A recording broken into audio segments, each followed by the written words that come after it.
Bueno, buenos días a todos. Muchas gracias por la invitación. Muchas gracias, doctora Arap, y el comité del Congreso por haberme invitado. Es muy lindo estar acá, en esta ciudad de Chile. Así que vamos a hablar un poquito, vamos a cambiar de tamizajes y vamos a ir al tamizaje anal en la mujer. Ustedes saben que el cáncer anal es un cáncer mucho menos frecuente que el cáncer de cuello de útero. Es un cáncer de ambos sexos que predomina más en la mujer que en el hombre y que va avanzando con la edad de la mujer, ¿sí? Esto ven ustedes en cada gráfico desde el año 2000 hasta el año 2015, como el color rosadito, este que ven acá, ¿sí? Cáncer anal. Fíjense cómo a medida que va aumentando la edad de la mujer, va disminuyendo, a partir específicamente de los 65 años, empieza ya a disminuir un poquito la incidencia del cáncer cervical y va aumentando el cáncer anal. Bueno, muchas gracias. La edad media del diagnóstico es de aproximadamente 60 años.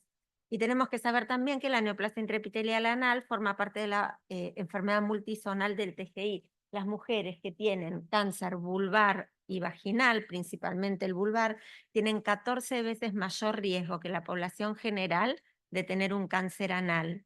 Y además, ustedes saben que el HPV es un virus que está en la orofaringe también, y los pacientes que tienen cáncer anal también tienen posibilidad de desarrollo de cáncer orofaríngeo en 5 veces más que en la población general.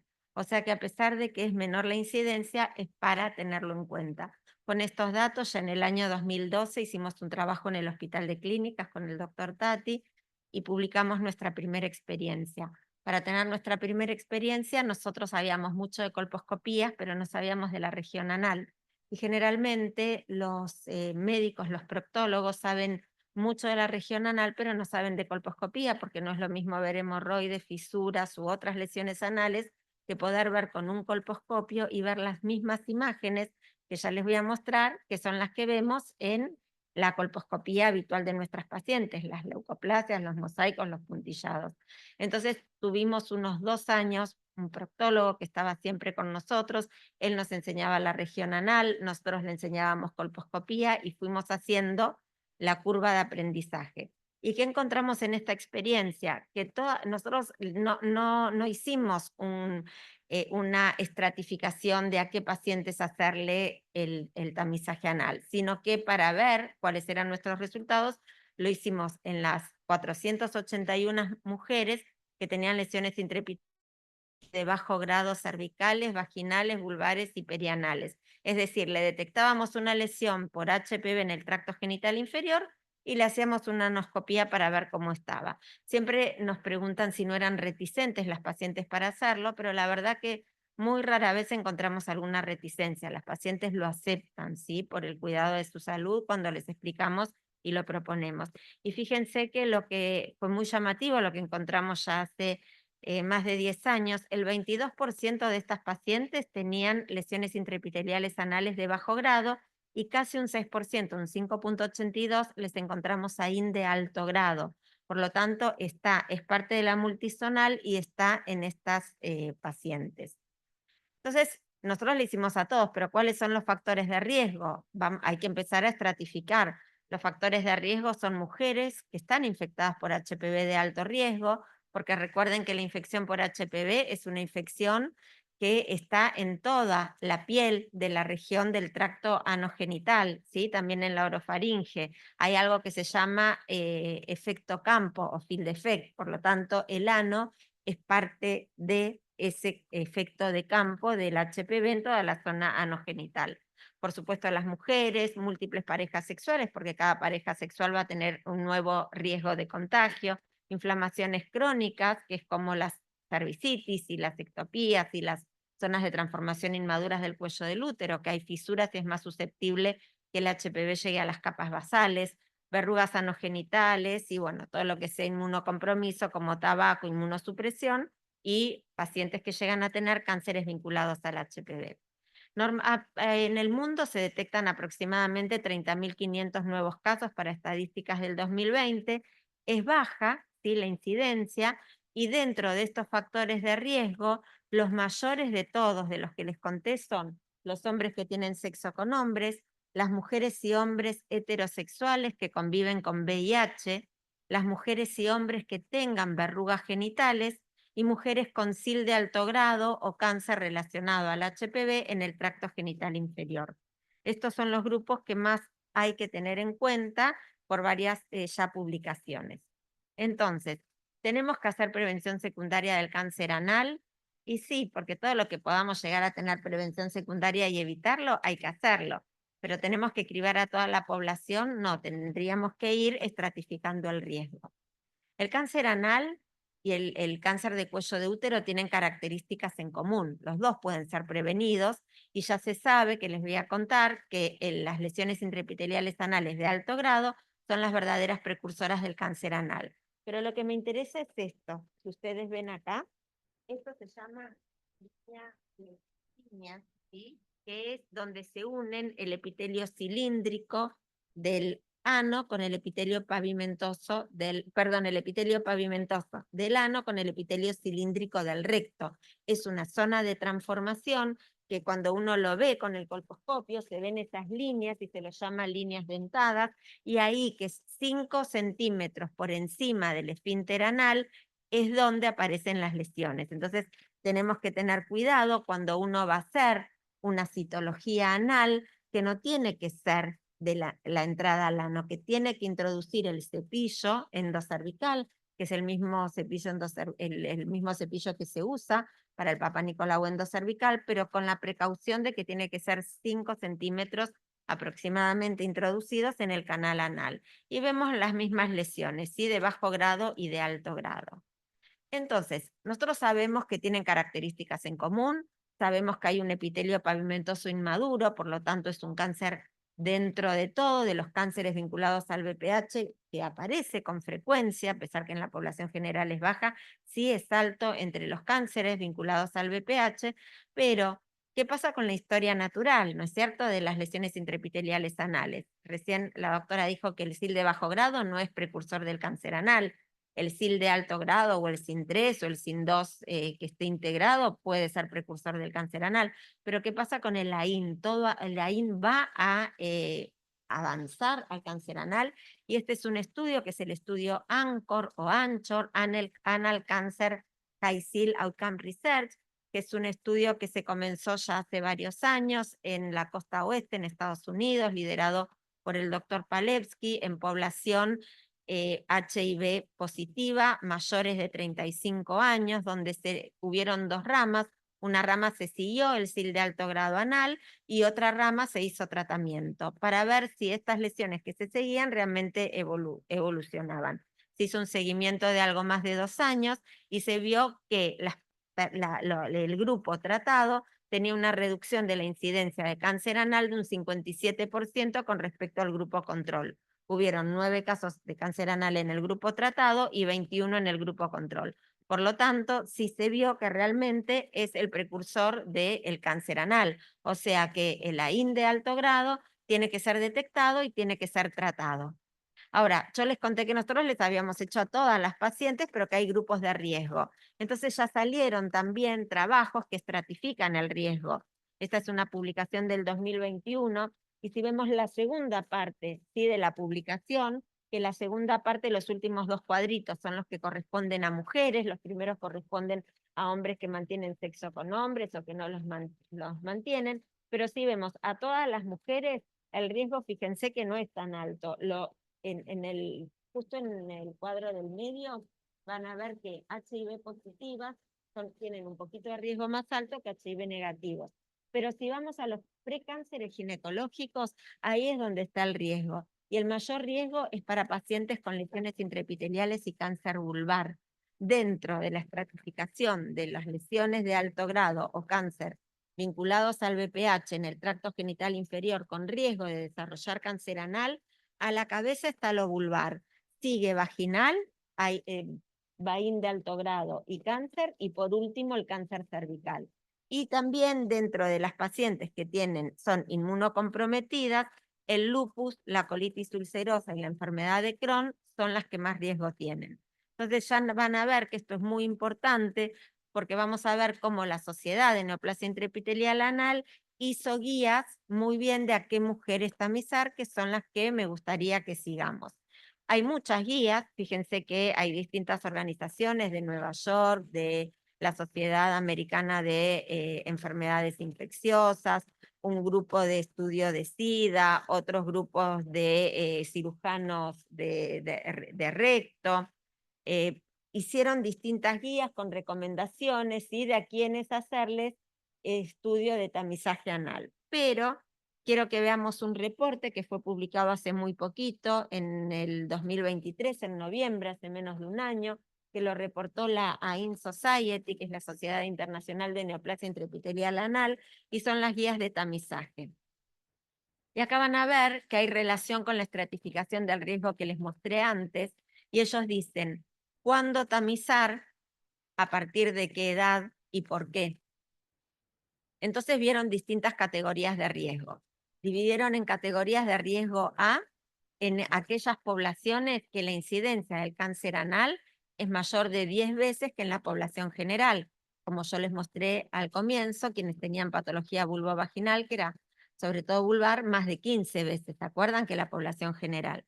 Y el riesgo B es la incidencia de cáncer anal menor a 10 veces que la población general. ¿Sí? Mayor que la población general, pero mayor, pero menor a 10 veces. Entonces, ¿quiénes son los más vulnerables? Los hombres que mantienen sexo con hombres y las mujeres transgénero HIV positivas.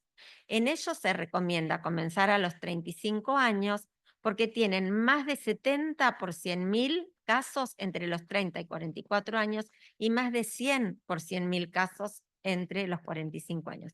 Fíjense qué importante, yo escuché decir antes que acá en Chile la incidencia de cáncer cervical es de alrededor de 10 por 100.000 y la OMS quiere bajar a 4 por 100.000. O sea que estas incidencias en estas poblaciones, que hablamos de 70 o de 100 por 100.000, es realmente alta y recomiendan comenzar a los 35 años.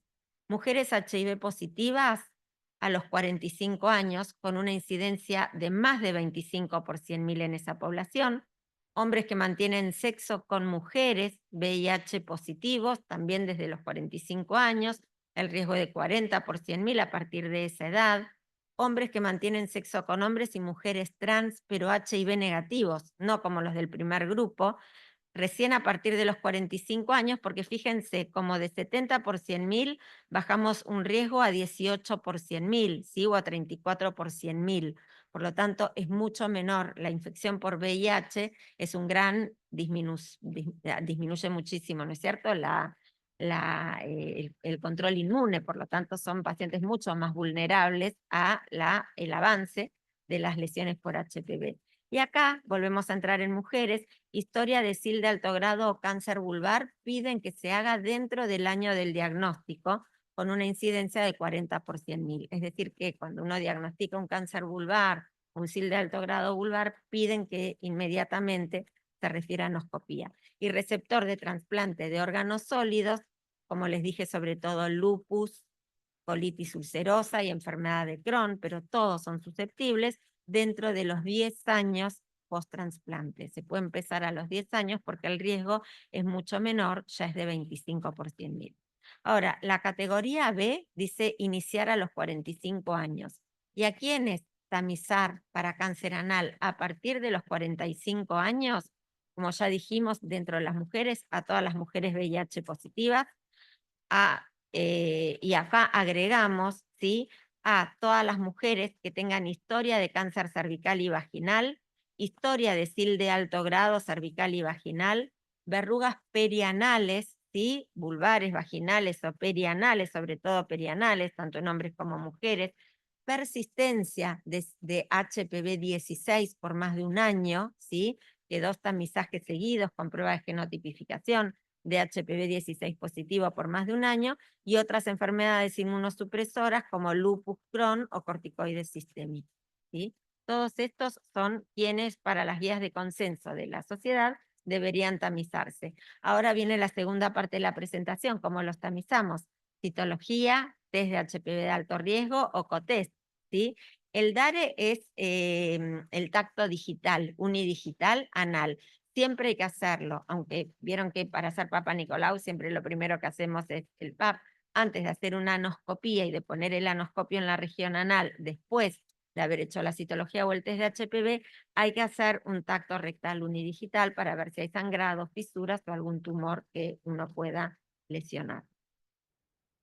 Una revisión publicada en el año 2022, que fue un metaanálisis, ¿sí? Revisión de 39 artículos científicos publicados, vio que la mayor sensibilidad, al igual que el cuello uterino, es el cotest, pero que hay muy poca variación en la sensibilidad cuando uno utiliza test de BPH o cotest, ¿sí? Junto con la citología.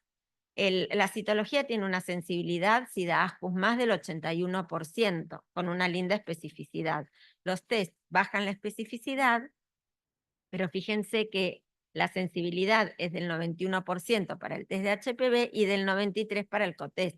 Por lo tanto, al igual que en el cuello uterino, el test de HPV sería el método principal para hacer un tamizaje en la región anal, ¿sí? Acá podemos ver cómo el riesgo de AIN2 fue, según que haya sido con citología, que es la primera línea, con test de HPV o con cotest. Los mejores resultados se encontraron con cotest, ¿sí? Y ASCUS más HPV positivo, pero realmente cuando uno hace solamente el HPV sin el cotest, fíjense que la diferencia no es tan alta. Entonces podemos hacer solamente test de HPV.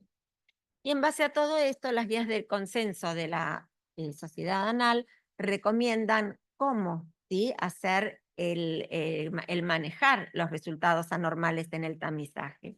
Y dan distintas opciones según el tamizaje se haga con citología, se haga con test de BPH o se haga con cotest. Y también según la posibilidad de hacer anoscopía de alta resolución, porque no en todos los centros hay alguien capacitado para hacerlo. Nosotros lo que recomendamos es que se unan con sus proctólogos, hagan una curva de aprendizaje y una vez que hacen la curva de aprendizaje, el ginecólogo o el ginecólogo-oncólogo, que son los que hacen las colposcopías a las pacientes, hagan la anoscopía y en caso de detectar lesiones y de necesitar de hacer un tratamiento, ese tratamiento lo haga el proctólogo que conoce mucho mejor la anatomía de la región anal y de esta zona de transformación donde se unen ambas mucosas. Entonces, ¿cómo podemos hacer? Si hacemos solo citología, si la citología es ASCUS más, lo ideal es derivar a una anoscopía de alta resolución y ver si hay lesión. Solo si es negativo, seguimos controlando al año. Pero si hay limitación para hacer la anoscopía de alta resolución, solo sí o sí se hace y recomiendan hacerlo cuando hay una posibilidad de tener lesión de alto grado, un ASCACHE o un SIL de alto grado confirmado por citología. No estamos hablando acá de biopsia.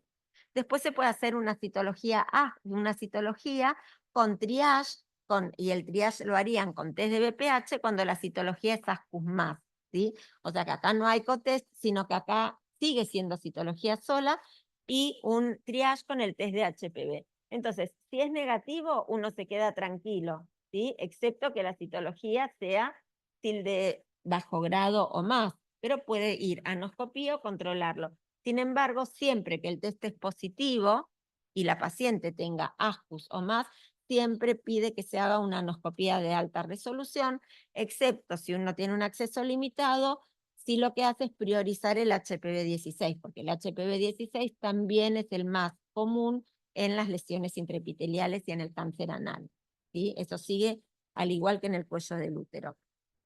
Si genotipifican, si la genotipificación es para 16, anoscopía de alta resolución. Y si no pueden hacer anoscopía de alta resolución, se puede repetir el tamizaje al año o a los 2 años, pero fíjense que si la genotipificación es 16, a pesar que haya limitado acceso a anoscopía de alta resolución, hay que hacerla igual. O sea que debería derivarse una paciente con un test positivo para HPV-16, es una paciente que realmente está en riesgo.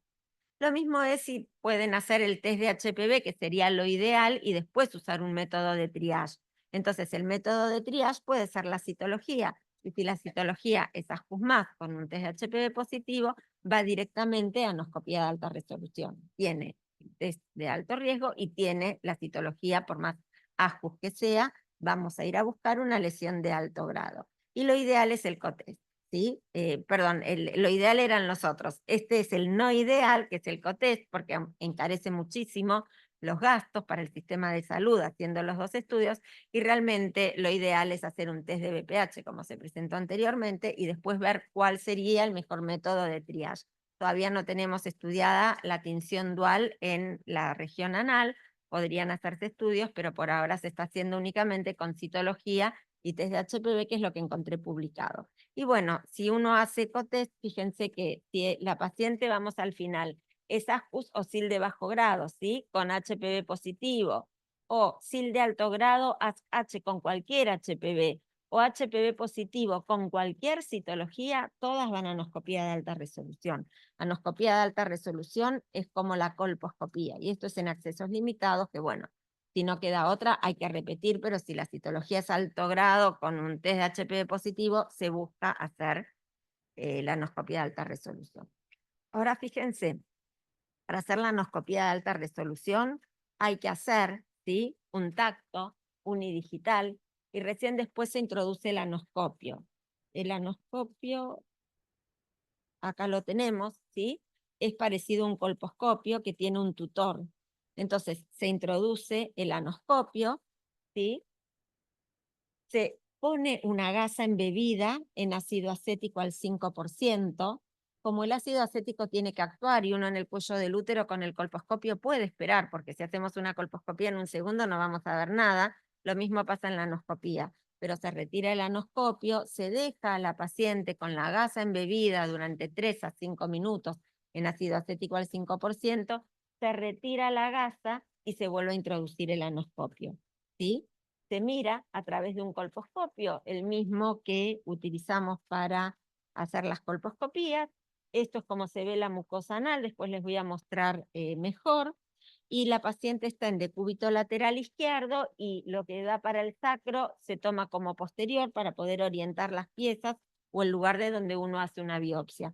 Sacro es posterior, pubis es anterior, hacia arriba es lateral derecho y hacia la parte inferior lateral izquierdo. Y esto es, como vemos, la unión escamocilíndrica, ¿ven? Acá podemos ver la línea dentada donde se ve el epitelio cilíndrico del recto y el epitelio pavimentoso del ano. 5 centímetros por dentro del esfínter anal, acá es donde hay que encontrar las lesiones. Estos son condilomas intranales, ¿sí? Muchas veces tenemos mucha carga viral en las pacientes van repitiendo las lesiones y no terminan de curar las verrugas genitales y vuelven a tener, a pesar de los tratamientos. Nunca nos olvidemos que esta paciente puede estar eliminando mucho virus. Recuerden que cuando las lesiones son de bajo grado, sobre todo las condilomatosas, el HPV queda en estado episomal, no está integrado. Por lo tanto, cuando descaman las células, descaman partículas virales intactas que son muy infectantes y que las pacientes van teniendo nuevas lesiones, ¿sí? Así vemos otra lesión, ¿sí? Lo que vemos acá son leucoplasias, son muy gruesas, sobreelevadas, ¿sí? Y fíjense acá, esta zona, no sé si se puede ver bien, pero ustedes recuerdan que cuando damos clases de colposcopía siempre decimos, no te dejes deslumbrar por lo blanco, mira lo rojo y míralo bien, porque lo blanco generalmente son lesiones de bajo grado que se ven fácilmente, pero cuando hay ya un factor de crecimiento vascular y empieza a haber alteraciones en la maduración del epitelio, es donde empezamos a ver las atipías vasculares. Y eso se ve sobre todo sobre zonas no tan blancas. Fíjense acá, estos vasos ya gruesos, ¿sí? Forman mosaicos, ¿sí? Muy, muy regulares, y es una IN de alto grado. Esta otra paciente, que ustedes ven acá, ven un puntillado grueso, ¿sí? ¿Lo ven? Y este puntillado grueso es una IN 3. Y en esta otra paciente también se ven mosaicos, ven acá, no sé si llegan a ver bien, las imágenes de mosaico, ¿sí? Imágenes de puntillados gruesos, ¿ven? Acetoblancas, todo esto hay que biopsiarlo, ¿sí? Se biopsia y el resultado es AIN3. Por lo tanto, nosotros estamos viendo el mismo tipo de lesiones que vemos a la colposcopía, que es lo que el proctólogo desconoce, pero sí el tratamiento, por supuesto, deberían hacerlo ellos. Acá me pasé, pero acá también, ¿sí? tienen, fíjense, esta lesión sobrelevada, con, ven estos que son como mosaicos umbilicados, vasos muy gruesos, con otros epitelios acetoblancos sobrelevados. Esto también es un AIN 3. Entonces, concluyendo y para resumir, porque les hablé de muchas poblaciones, ¿a qué mujeres les vamos a indicar la anoscopía de alta resolución o primero el tamizaje citológico, ¿sí? O con test de HPV? Primero le decimos, a partir de los 35 años, a todas las mujeres transgénero HIV positivas, a partir de los 35 años, les dije. Dentro del año del diagnóstico, a todas las mujeres que hayan tenido SIL de alto grado o cáncer vulvar. Y a partir del 10º año post-trasplante, a todas las mujeres receptoras de un trasplante de órgano sólido. Y tenemos otra población de mujeres de un poquito menor de riesgo y que hacemos tamizaje a partir de los 45 años, que son las mujeres VIH positivas, transgénero VIH negativas, antecedentes de SIL de alto grado cervical o vaginal, verrugas genitales, HPV-16 persistente por más de un año e inmunocompromiso. Los métodos de tamizaje actuales son citología, test de BPH y COTEST. Todavía se desconoce, no hay tantos estudios como en cuello, pero se está llegando a la conclusión que el más costo efectivo va a ser el tamizaje con test de BPH, y lo que todavía no tenemos muy en claro es cada cuánto tamizar. Recién desde el año pasado se publicó que el AIN es el verdadero, el AIN de alto grado, precursor del cáncer anal, y que hay que tamizar en ciertas poblaciones.